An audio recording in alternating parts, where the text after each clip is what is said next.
हरे कृष्ण राधे राधे। आज के भगवान ज्ञान दीपक चैनलटाते आपनार स्वागत आछे। आज के आमी किछु कथा बोलते चाই। गीता ज्ञान, रामायण महाभारतेर ज्ञान, समस्त ज्ञानेर एकटाई निष्कर्ष हच्छे सेटा हच्छे कर्म। कर्म करे जाओ, कर्मई धर्म। सत्कर्म, कर्म करकम हय असत् एवं सत्। सत्कर्मेर मध्य की आसছে? प्रथम हच्छे दया, सत्य, भक्ति, शुद्धि। এই রকম ভেবে নিঃস্বার্থভাবে যে কর্মটা করবে তাতে সাফল্যতা পাবে। এইবারে তুমি অত সব না দেখে আমি একটা কথা বলতে চাই, ভালোবাসা খুব মিষ্টি। ভালোবাসা পেতে গেলে ভালোবাসা করতে হয়। বিশ্বাস পেতে গেলে বিশ্বাস করতে হয়। তোমাকে কেউ বিশ্বাস করবে, কেন করবে? তুমিও কাউকে বিশ্বাস করো, ভালোবাসা করো, সেটাই তুমি পাবে। তুমি কাউকে ধোঁকা দিচ্ছ, তুমিও ধোঁকা পাবে। ঠাকুর বলেছেন কর্মের ফল, কর্মের কাজ তোমরা করে যাও, তারপর কি হবে সেটা দেখতে হবে না। তুমি যেরকম কর্ম করবে সেরকমই ফল পাবে। তোমার মনে যে জিনিসটা ভালো লাগছে সেটা পাওয়ার জন্য তুমি চেষ্টা করছো, তো সেটা পাওয়ার জন্য একটি রাস্তা হচ্ছে তুমি যা দিচ্ছ সেটাই পাবে। তুমি লোককে দিচ্ছ ভালোবাসা, ভালোবাসা পাবে। ধোঁকা দিচ্ছ, ধোঁকা পাবে। মিথ্যাবাদী তুমি মিথ্যাবাদী লোকও পাবে। যেমন চোখ সেমন সৃষ্টি হবে। সকল তোমার নিজের মনেই আছে। শ্রীকৃষ্ণ বলেছেন অর্জুনকে গীতাতে, মানুষ কর্ম যেরকম করে সেরকমই ফল পায়। এ কথাটা সবাই জানে, কিন্তু তবু করে না কেন? এত কষ্ট, এত পরিশ্রম, এত সমস্ত করার পরেও সুখ নেই, শান্তি নেই, অশান্তি আছে, শরীরে প্রচুর রোগ ভর্তি। কেন? তার কারণ হচ্ছে বিষ খাওয়া, অমৃত খাওয়া।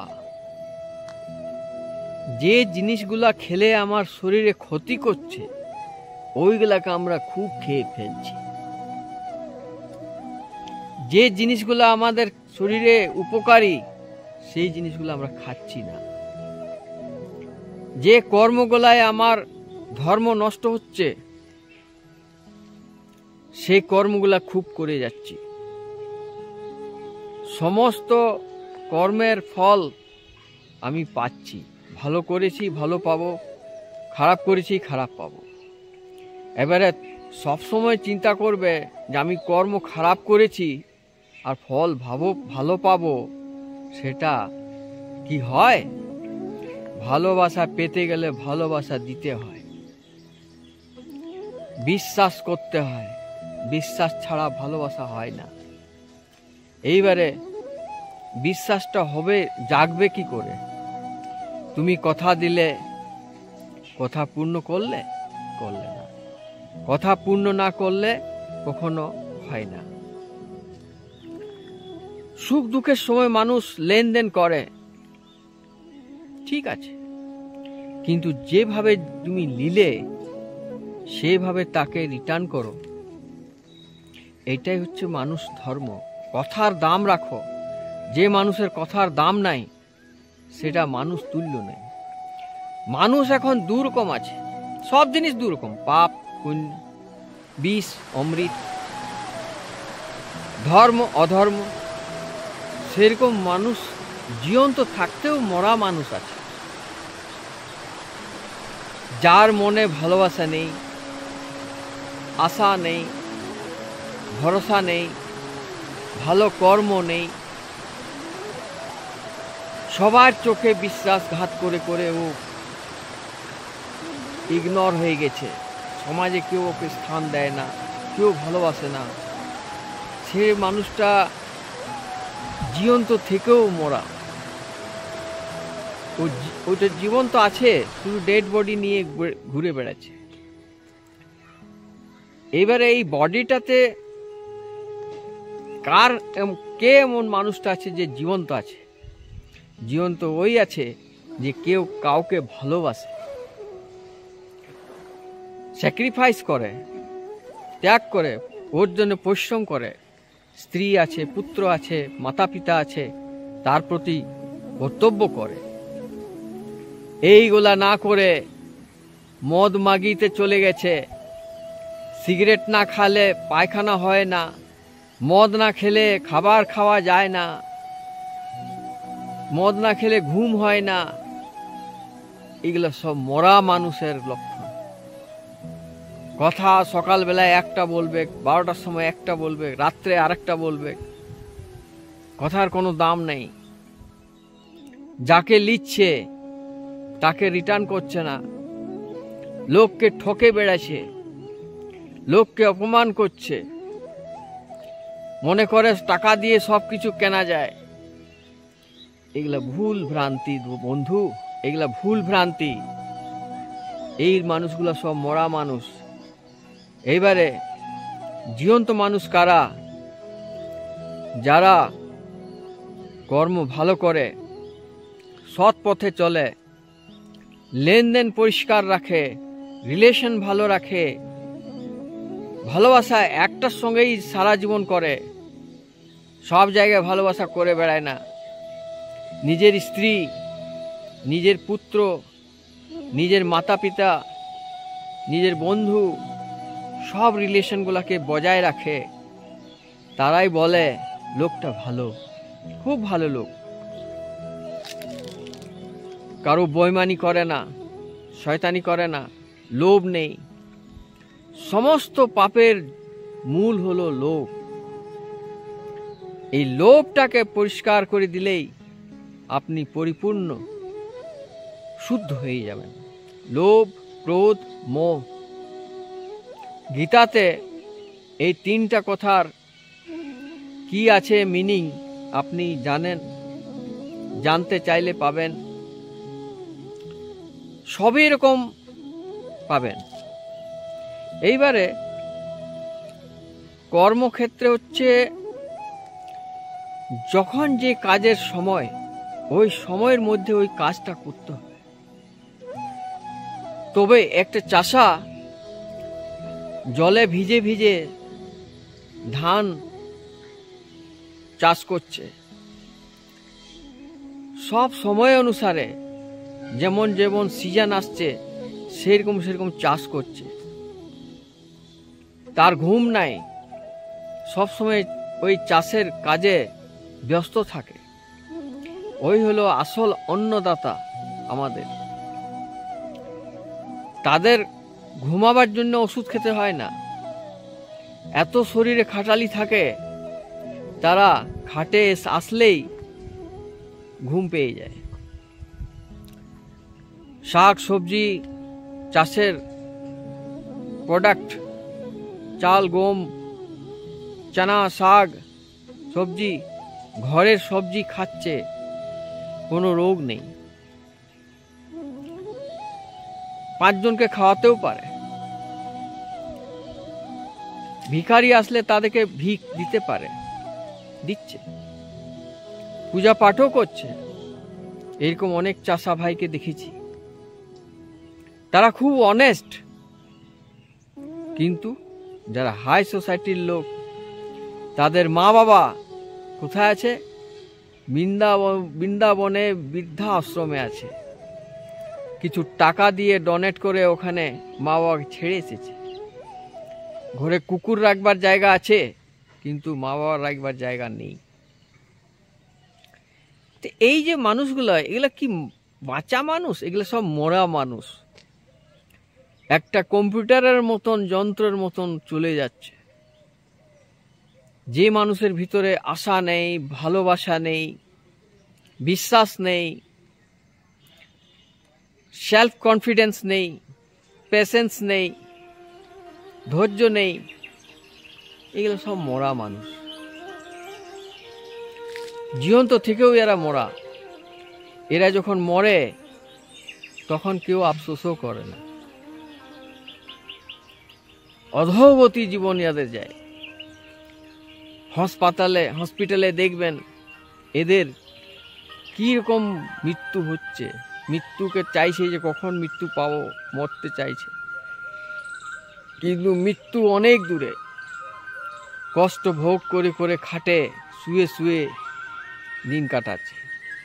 কারো কিডনি খারাপ আছে, কারো ব্রেন টিউমার হয়েছে, কারো চোখ দেখা যাচ্ছে না, কারো কানে শোনা যাচ্ছে না, কেউ পায়ে খড়া, কেউ হাত খড়া। এই এরকম আমি জীবন দেখে এসেছি। সিএমসি হসপিটাল ভেলোরে গিয়েছিলাম যখন বডি চেক আপ করাতে, ওইখানে নরক যে কি সেটা দেখে এলাম। বন্ধু, আমি একটা মেসেজ দিতে চাইছি। সৎ পথে এসো, ভগবত গীতা পড়ো, অধ্যয়ন করো, চিন্তন করো, মনন করো। যে কোনো ঠাকুরকে তুমি বিশ্বাস করো, কোনো একটা ঠাকুরের আশ্রয়ে চলে এসো। আমাদের ওয়েস্ট বেঙ্গলের যে অনুকূল ঠাকুর ছিলেন, উনি অনেক মধ্যমবৃদ্ধি ফ্যামিলিকে উদ্ধার করেছেন। নন ভেজ বন্ধ করলেন, মন্ত্র উচ্চারণ করলেন, দান শেখালেন। একটা জীবনযাপন, জানোয়ারের জীবন থেকে একটা মানুষ কুলে জন্ম নেওয়ার যেটা প্রয়োজন ছিল, সেই লাইনটাতে এনেছেন। এরকম অনুকূল ঠাকুরকে আমি কোটি কোটি ধন্যবাদ দিচ্ছি, কোটি কোটি প্রণাম করছি, যেন উনি এই ইয়েতে এনেছেন। আর একটা হচ্ছে বালক ব্রহ্মচারী রাম নারায়ণ রাম, উনি আমার গুরু। উনার সোদপুর কলকাতাতে আশ্রম আছে, ওখানে আমরা গিয়েছিলাম।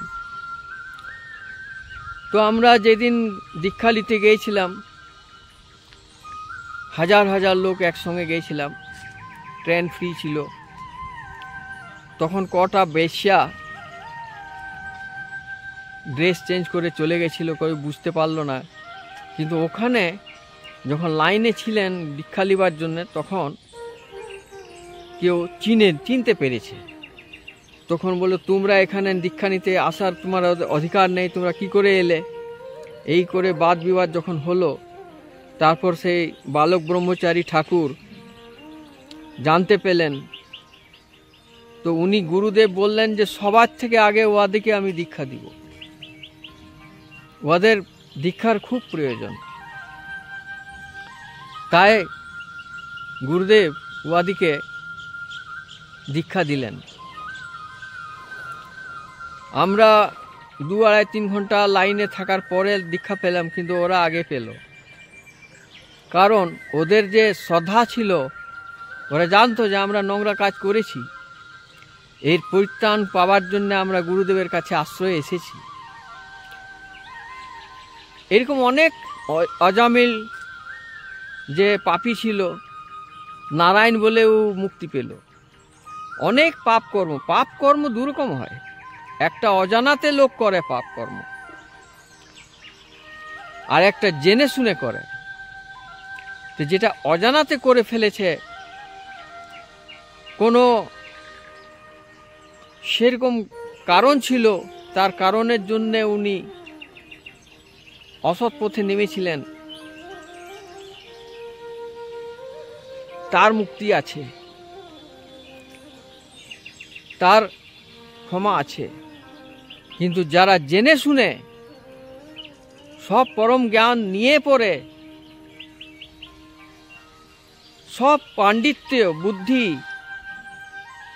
সব মন্ত্রতন্ত্র জেনে, ধার্মিক আস্থা জেনে, সমস্ত জেনে যে মানুষকে ধোঁকা দিচ্ছেন, ঠক বিদ্যা করছেন, তাদের কিন্তু ক্ষমা নাই। তাই আমি বালক ব্রহ্মচারীকে শত শত নমন করছি, বালক ব্রহ্মচারীকে বারংবার নমস্কার করছি। এইরকম ছিলেন রামকৃষ্ণ পরমহংসদেব।